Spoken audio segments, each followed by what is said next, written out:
नमस्कार विद्यार्थी मित्रांनो, आज आपण सराव संच 7.2 ते प्रश्न क्रमांक 3 पासूनचे पुढचे प्रश्न सोडवणार आहोत। यापूर्वी मी व्यस्त चलनावरती सुद्धा व्हिडिओ अपलोड केलेला आहे। सराव संच 7.2चे सुरुवातीचे प्रश्न क्रमांक 1 आणि 2 सोडवून तो व्हिडिओ अपलोड केला आहे, तो सुद्धा तुम्ही पाहू शकता। बघूया तिसरा प्रश्न काय आहे।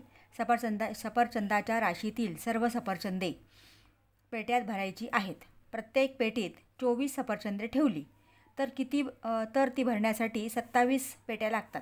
जर प्रत्येक पेटीत 36 सफरचंदे ठेवली तर किती पेट्या लागतील। आता या ठिकाणी जर आपण एका पेटीमध्ये सफरचंद कमी ठेवले तर पेट्या जास्त लागतील, आणि जर एका पेटीमध्ये आपण सफरचंद जास्त ठेवले तर पेट्या कमी लागतील। म्हणजे हे व्यस्त चलनाचं उदाहरण आहे, कारण इथे व्यस्त चलन दिलेलं नाही आहे, तुम्हाला हे ओळखावं लागणार आहे। आणि मग आता इथं आपल्याला मानावं लागेल सफरचंदाच्या राशीतील सर्व सफरचंदे पेट्यात भरायची आहेत। म्हणजे इथं आपल्याला सफरचंदांची संख्या आणि पेट्यांची संख्या मानावी लागेल। चला मग सोडवूया हे उदाहरण। सफरचंदांची संख्या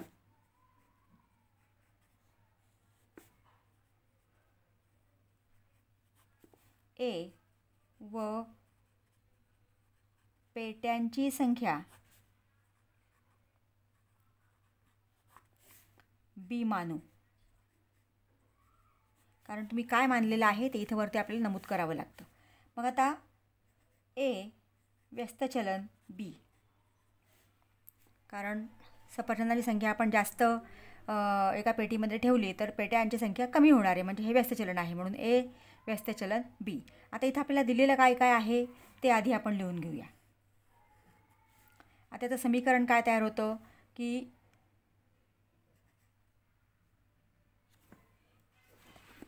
व्यस्त चलनामध्ये हा B जो आहे हा इकडं गुणिले येतो, A गुणिले B बरोबर K, हे आहे चलनाचे समीकरण। आणि या समीकरणात किमती ठेवून आपल्याला K ची किंमत काढायची आहे। आता बघा, प्रत्येक पेटीत 24 सफरचंदे ठेवली, म्हणजे इथं पहिला भाग जो दिलेला आहे तो सफरचंदांची संख्या आहे, म्हणून A बरोबर 24, तर ती भरण्यासाठी 27 पेट्या लागतात, म्हणजे B आपल्याला दिलेला आहे 27। आता ह्या किमती आपण या समीकरणात ठेवूया। 24 गुणिले 27 बरोबर K।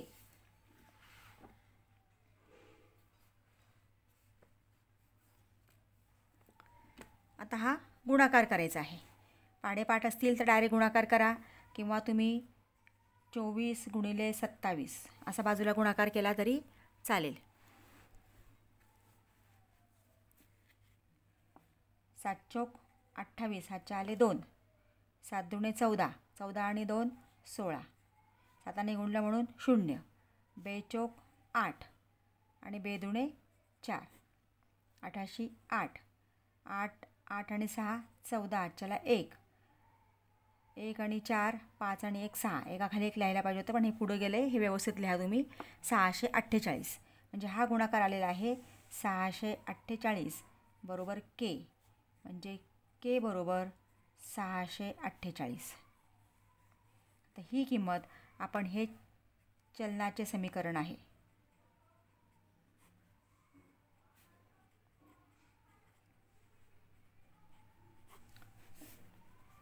यात आपण ही किंमत ठेवली तर K ची किंमत आपल्याला मिळते, म्हणजे A गुणिले B बरोबर 648। मग आता पुढचं आपल्याला सोडवायचं आहे। बघा, जर प्रत्येक पेटीत 36 सफरचंदे ठेवली तर किती पेट्या लागतील। म्हणजे 36 सफरचंदे म्हणजे आपल्याला सफरचंदांची संख्या दिलेली आहे, A दिलेला आहे, आणि पेट्यांची संख्या आपल्याला काढायची, म्हणजे B आपल्याला काढायचं आहे। मग यातला दुसरा भाग आहे A बरोबर 36 आणि B बरोबर आपल्याला संख्या काढायची आहे। मग इथं A ची किंमत 36 ठेवूया आपण, B आपल्याला काढायचा आहे, तो आहे तसाच, बरोबर 648। मग B बरोबर 648 समीकरणाच्या नियमानुसार आता हे सोडवायचं आहे। 36 इकडं गुणिले आहे, तो इकडे त्यांना भागिले होणार आहे।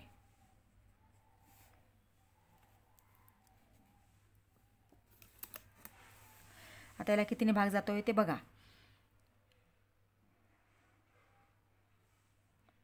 आता आपण डायरेक्ट 12ने भाग देऊ शकतो 6ने देण्यापेक्षा. 12 त्रिक 36, 12 पंचे 60, 64ला आपण भाग देतो आहे. 12 पंचे 60, 64मधनं 60 गेले, उरले 4. 4वर घेतला आपण 8, झाले 48. 12 चोक 48 बरोबर 54/3 आलं आहे. आता 3ने आपण याला भाग देऊया. 5 आणि 4 9, म्हणजे भाग जातो आहे 3ने. 3 1 3, 3 1 3, 5मधनं 3 गेले, 2 उरले आणि 3 सक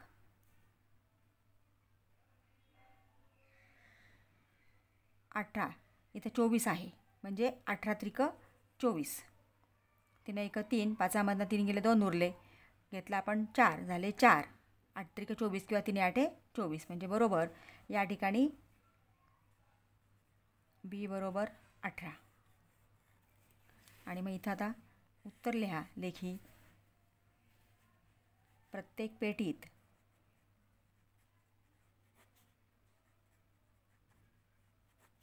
36 सफरचंदे ठेवली.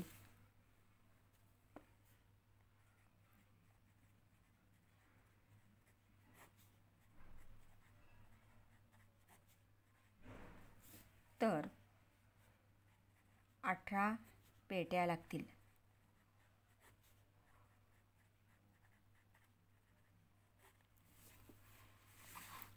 पुढचा चौथा प्रश्न.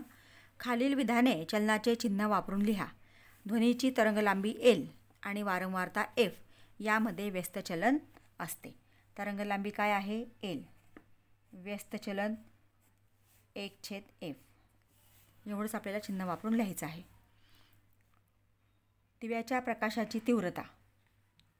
आता दिव्याच्या प्रकाशाची तीव्रता आपल्याला दिव्याच्या प्रकाशाची तीव्रता I आणि दिवा व पडदा यामधील अंतराचा, म्हणजे अंतर दिलेलं आहे आपल्याला D हे अक्षर वापरायचं आहे. वर्ग, अंतराचा वर्ग असा आहे. यामध्ये व्यस्त चलन असते. आता इथं अक्षरं दिलेलीच आहेत की दिव्याच्या प्रकाशाची तीव्रता I, अंतराचा म्हणजे Dचा 1/D आणि त्याचा वर्ग. याप्रमाणे चिन्ह वापरून येणार आहे. 5वं उदाहरण. x व्यस्त चलन वर्गमुळात y आणि x बरोबर 40 असताना y बरोबर 16. तर x बरोबर 10 तेव्हा y बरोबर किती? आता आपल्याला दिलेलं आहे x व्यस्त चलन वर्गमुळात y. याचं समीकरण तयार होईल x गुणिले वर्गमुळात y बरोबर k. आधी समीकरण तयार करून घेत जा, म्हणजे आपल्याला फक्त किमती ठेवायच्या राहतात. आता x गुणिले वर्गमुळात y बरोबर k. आता xची किंमत दिलेली आहे 40 आणि yची आहे 16. आता ही किंमत आपण इथे ठेवूया. 40 गुणिले आहे तसंच लिहायचं आहे, काही बदल नाही त्यात. फक्त जिथं आहे तिथं, आता इथं y आहे वर्गमुळात म्हणून yच्या जागी फक्त काय ठेवायचे? 16 ठेवायचे बरोबर k. मग 40 गुणिले, आता या ठिकाणी 16चं वर्गमूळ आपल्याला काढता येतं आहे. 16चं वर्गमूळ 4, कारण 4चा वर्ग 16 येतो म्हणून 16चं वर्गमूळ 4 बरोबर k. आता आपण हा गुणाकार केला तर 4 चोक 16, 160, k बरोबर 160. मग चलनाचं समीकरण काय तयार होईल बघा. x गुणिले वर्गमुळात y हे आहे असंच, फक्त k ची किंमत इथं ठेवा 160. हे झालं आपलं चलनाचं समीकरण. आता याच्यामध्ये पुढची किंमत आपल्याला काढायची आहे. हा पहिला भाग असतो यातला आणि विचारलेला हा दुसरा भाग, हे लक्षात ठेवा. मग x बरोबर 10 आणि y बरोबर किती? आता xची किंमत ठेवा इथं. दिलेलं हवं तर पुन्हा लिहून घ्या. x गुणिले वर्गमुळात y बरोबर 160. xची किंमत 10, आपल्याला y काढायचा आहे, तो वर्गमुळात आहे तसाच राहणार आहे बरोबर 160. मग वर्गमुळात y बरोबर 160 आहे तसेच हा 10 गुणिले तो इकडे त्यांना भागिले होणार आहे. हा 0 गेला. मग वर्गमुळात y बरोबर किती आलेला आहे? 16. आता आपल्याला हा वर्गमूळातला y काढायचा आहे, म्हणजे आपल्याला वर्ग करावा लागेल. मग दोन्ही बाजूस वर्ग करून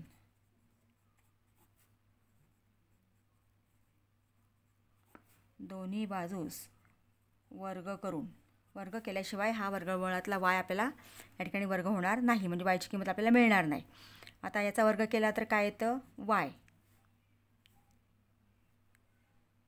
आणि 16चा वर्ग, किंवा तुम्ही इथं असं लिहू शकता, याचा वर्ग केला आपण 16चा वर्ग बरोबर, म्हणून या ठिकाणी किती येणार आहे y, वर्गमुळात y असेल त्याचा वर्ग y येतो आणि 16चा वर्ग 256.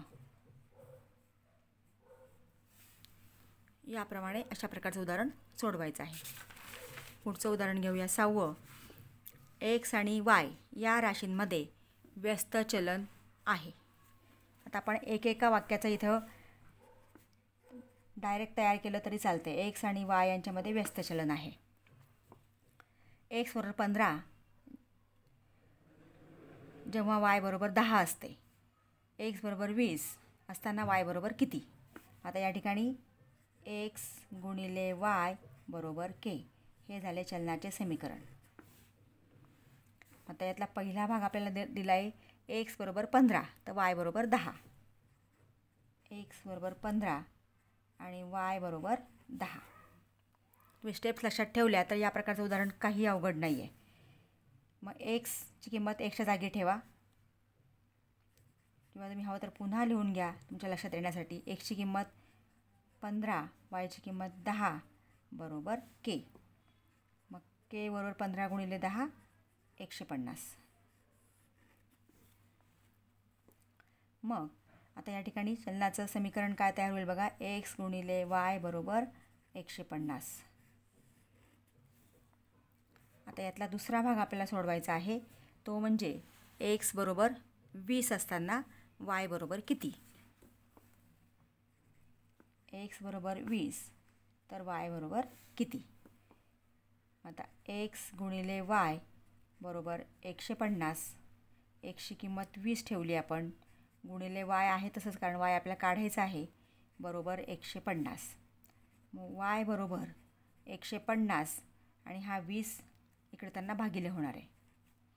हा शून्य गेला म्हणजे इथं आलेला आहे 15/2. आता याला आपण भाग दिला तर बे 1 बे, बे 7 14. 15 14 गेले, 1 उरले, पॉईंट घेतला, एकावरती शून्य घेतले, बे 5 10 म्हणजे y बरोबर 7.5. याप्रमाणे विद्यार्थी मित्रांनो आपण हा सराव संच 7.2 सोडवलेला आहे.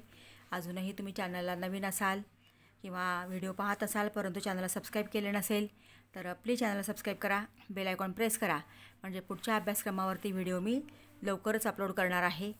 व्हिडिओ आवडला असेल तर लाईक करा आणि आपल्या मित्रांना शेअर करा. थँक्यू.